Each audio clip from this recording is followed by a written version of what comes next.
Magandang araw sa atin mga kawinding. So meron akong ginagawa dito mga kawinding, isang Bluetooth speaker na Kuko brand, Kuko E-281. So ang problema nito mga kawinding ay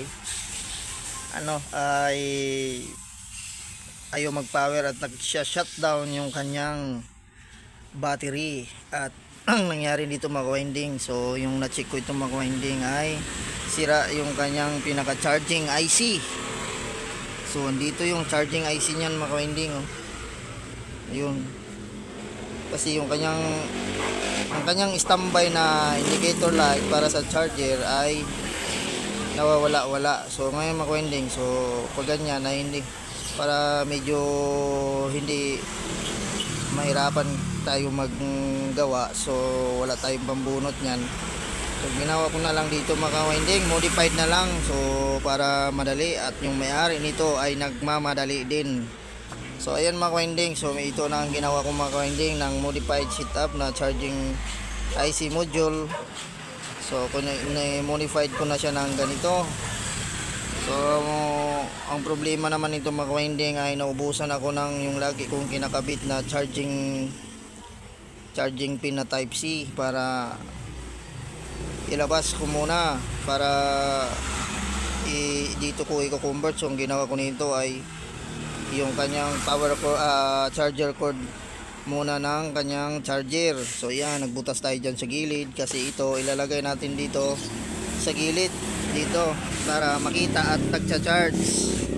So yan mga kawinding ay ito ang naging issue nito ay no power, at saka hindi rin siya nagcha-charge. Yun, may problema ang kanyang charging IC. So laging nadi-drain yung ating battery. So ito yung battery niya mga kawinding. So ito mga kawinding, battery na ito ay wala nang BMS yan. Kasi yung ginawa nito nung may-ari mga kawinding ay tinanggal na kanyang BMS. Kasi siya lang din naggawa-gawa. So itong ginawa niya dito, so itong pinaka-coil niya, inangat pa, nakita nyo yan mga kawinding, yung coil na yan. So hindi ko alam kung bakit niya inangat yan. At saka pag ginawa niya mga kawinding, so nag-direct siya ng dinadirect daw niya yung charger, ay ganun pa rin daw, at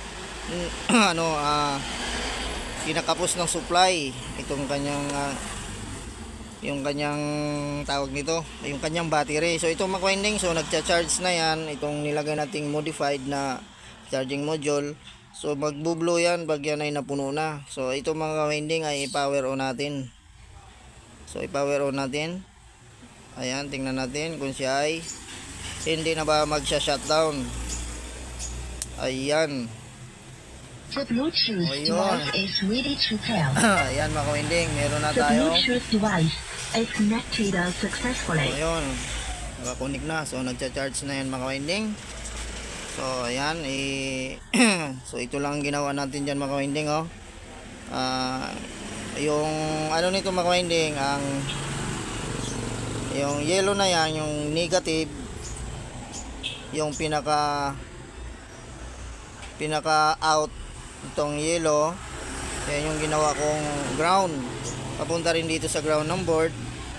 Tapos yung positive ng out ng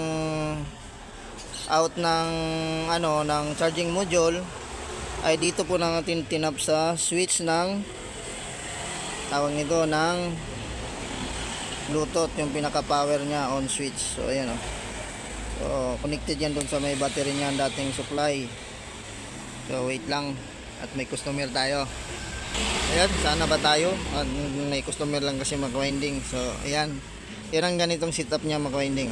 Ayan, ito lang yan.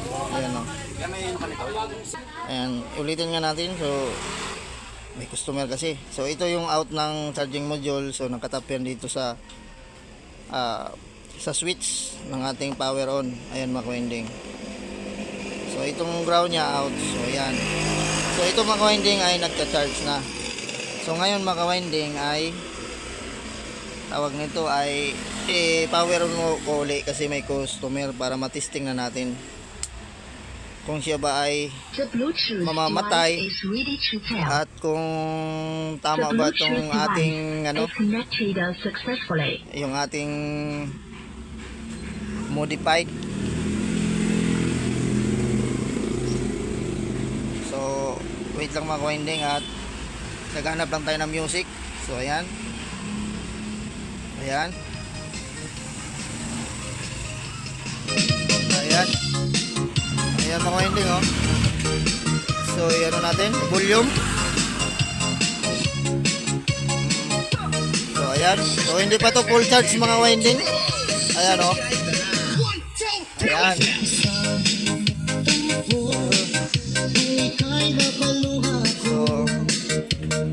ayan, so itong mga winding nagcha-charge na yan. So hindi na siya mamamatay. So ito lang yung ating pagka modified mga winding. Pag ganyan, pag sira yung ating pag sira yung ating charging IC. Yung nasa yung charging IC na yun, ayun, oh. Ayan, sira na yan. So yan ay hindi na natin tinanggal at ginanito na natin ginawa mga winding. So ayan mga ka-winding, so kung bago lang po sa akin channel, please subscribe at pahit ng notification bell para updated kayo pag may bago tayong video, at huwag nyo lang kalimutan mag-subscribe mga ka-winding at i-share sa iba at tayo po ay makatulong. At itong ating video mga ka-winding ay para lang po ito sa mga nag-uumpisa pa lang sa larangan ng electronics. So ito mga ka-winding, so okay na ito. Kasi ang talaga itong mga ka-winding ay hindi na talaga ito nabubuhay, sabi ng may-ari. Ayan, okay na ito mga ka-winding. So ayan. So hindi na siya namamatay mga ka-winding at good yung ating modified na charging module IC.